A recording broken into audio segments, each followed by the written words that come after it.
guys, I'm back. Wavy's cooking. She's panting away. She's drank as much water as I have. This has been a hot trip.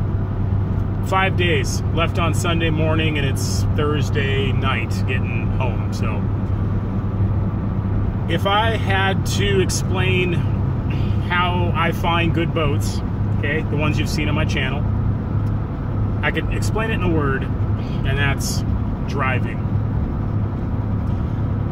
I don't know how many times I've seen over the years in forums and things like that, Facebook and, you know, all the places you might go online, right?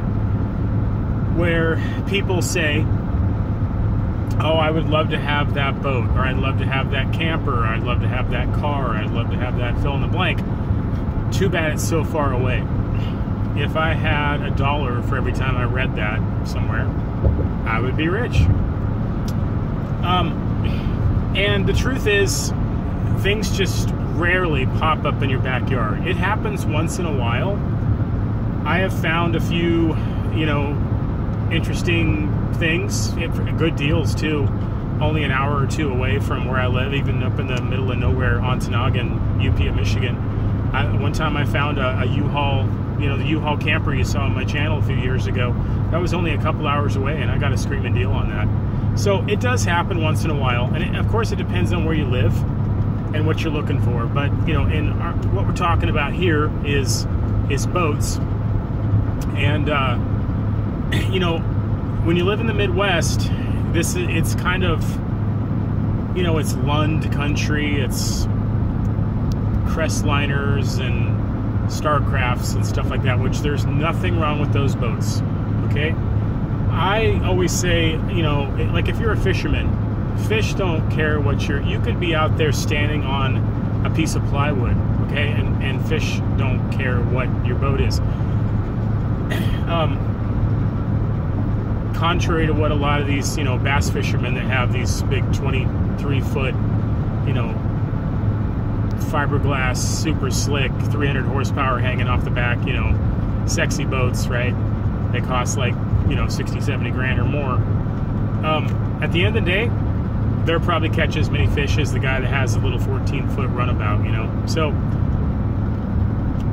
but, you know, for me, I like boats. I mean, I like boats. I like quality boats. I like unique boats. And therefore, I will put extra effort into, you know, finding them and getting them and fixing them and stuff like that. The problem for me has been that because of my lifestyle, where I don't really have a real job, and, you know, that's got to change eventually. I've been saying that for years. I can't believe I haven't had a, you know, quote-unquote real job in as long as I have. But, you know, that's got to be coming to an end. I mean, God blesses me with, I mean, like last winter, you know, when I was, if you see on my channel, when I was out there bopping around in Florida, and I came across a Sea Dory 16 cruiser, which just happened to be what a friend of mine was looking for, and I got a good deal on it, and I went and fetched it, and I was like the first in line of probably, you know, 30 people wanted it.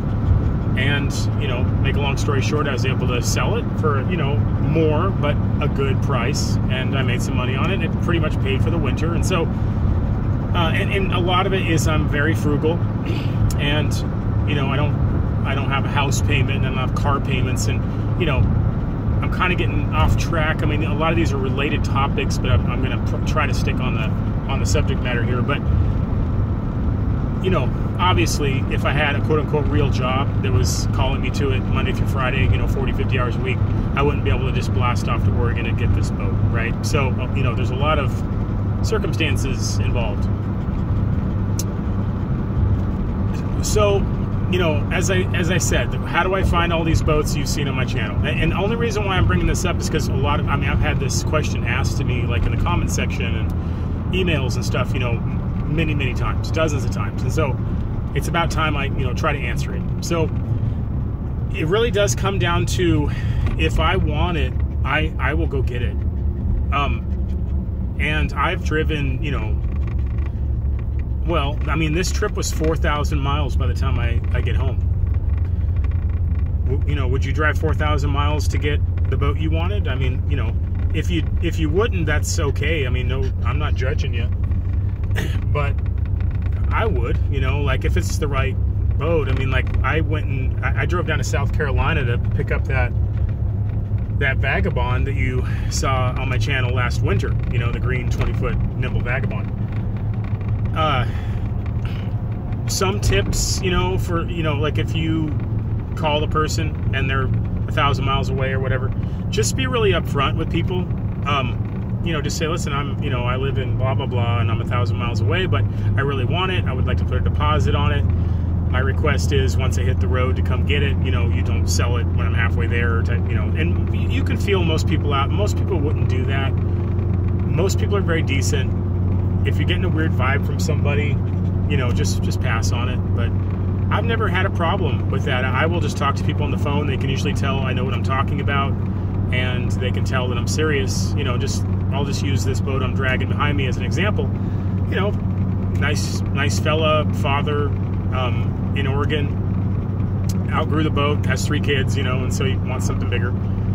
And he could just tell first I emailed him, and then I texted him, and then I talked to him on the phone a couple times, and he could tell I was serious. And so much so that he even, without even me asking, he dropped the price another $500 just to be nice, just like, because you're coming from so far away, and, you know, you're not wasting my time and stuff like that. And so that was very appreciative.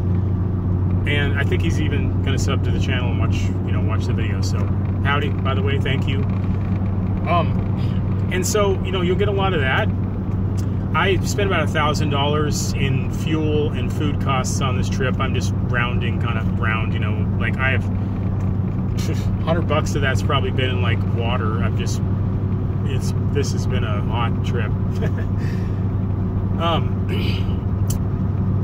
So yeah, you basically, if you want a unique boat, you're gonna have to travel. You're gonna have to go get it. You know, if you want a Sea Dory, or you want, you know, a Vagabond, if you can find one, there's only 30 of them, or a nimble Nomad or something like that. You might remember that last winter, you know, I had yet another subscriber and friend now. I'm gonna put down the windows a little bit here, guys. You know, I've had several people, you know, contact me and say, you know, can you find this or that?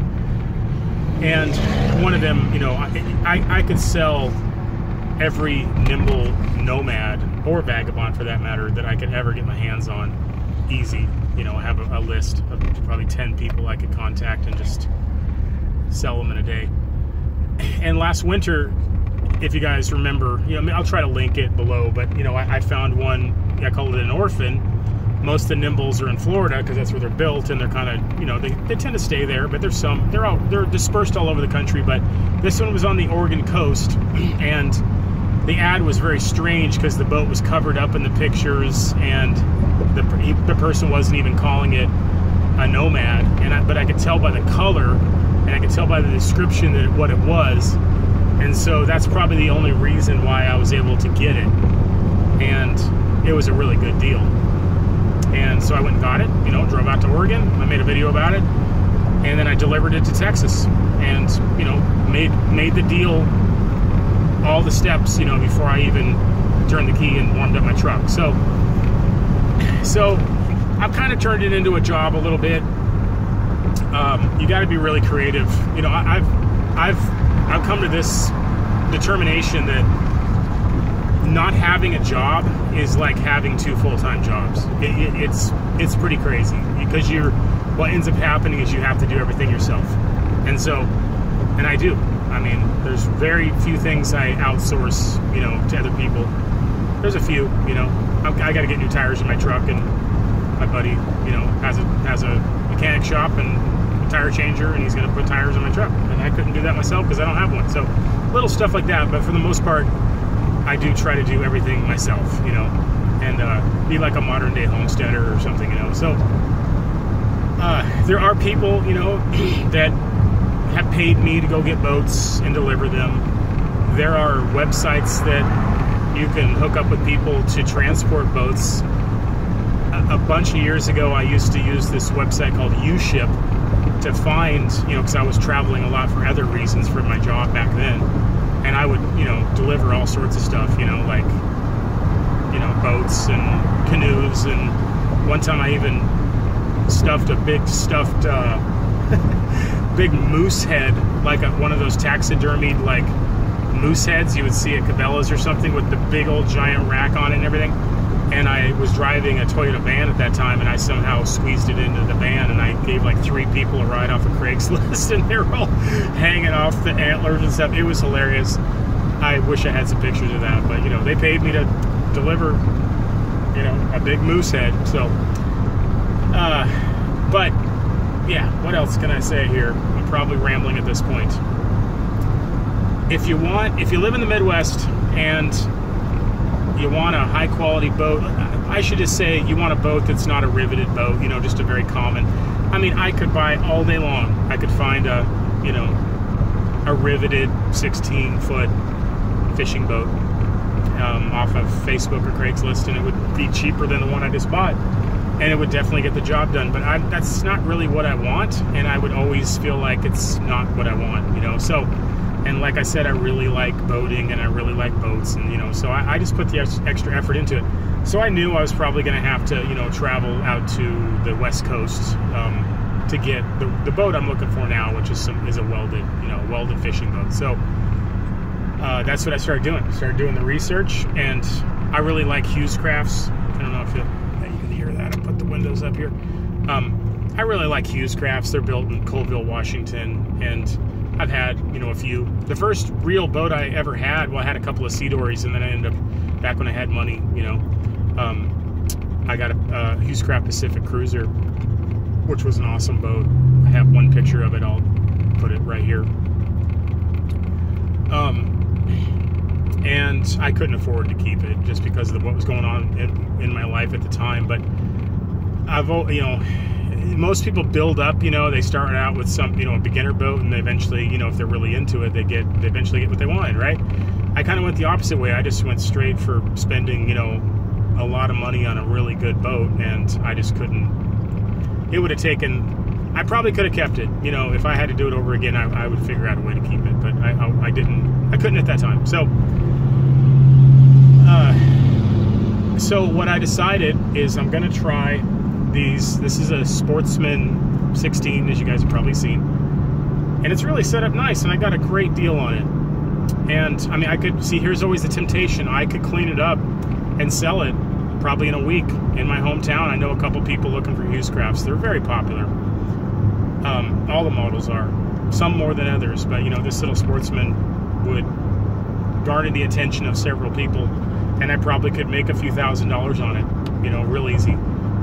But I'm not going to do that, because what I hope to do is live off the barge here eventually and tow this boat around behind me and go to different places in the summer, like Manitou Island and stuff like that, and then live on the barge and just jump on the, I'm going to call it the Beagle Scout, and go fishing and catch dinner and catch lunch and catch breakfast, lunch, and dinner, you know, and then come back, and then when I'm ready to jump ports and go someplace else, Rebel Ports, I will just put the tow rope on it, and I'll wait for the right day, and I'll just tow it to the next spot. So I think this is going to be the perfect size for that.